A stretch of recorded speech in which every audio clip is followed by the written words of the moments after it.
السلام عليكم ورحمة الله وبركاته.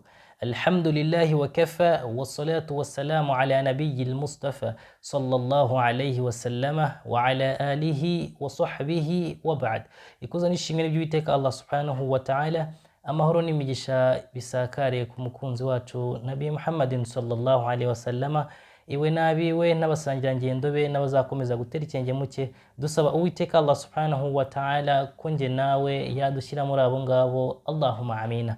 Bagaragu Uwiteka Allah subhanahu wa ta'ala, ku iyi si turavunika cyane mu kubaka inzu duturamo, kandi mu by'ukuri kubaka inzu imwe mu bwami bw'Uwiteka Allah subhanahu wa ta'ala ni ibintu byoroshye cyane. Muri hadithi intumwa y'Imana Muhammadin sallallahu alaihi wasallama iratubwira iti: ma min abdin muslimin yusalli kulla yawmin 12 rak'atan tatawwu'an ghayri faridah illa bana Allahu lahu baytan fil jannah. Nta muislamu uzasari iziraka 12 z'imigereka zitari itegeko, usibye ko Allah subhanahu wa ta'ala azamwubakira inzu nziza ishimishije mu bwami bwayo. Izo swala ni izihe?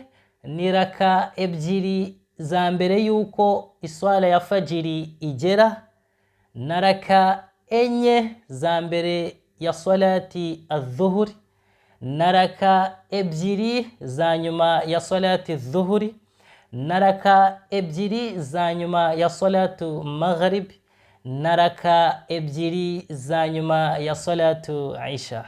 Izi raka zose uko ari 12 nuzisari witonze, Allah subhanahu wa ta'ala azakubakira inzu mu bwami bwayo. Wassalamu alaikum wa rahmatullahi wa barakatuh.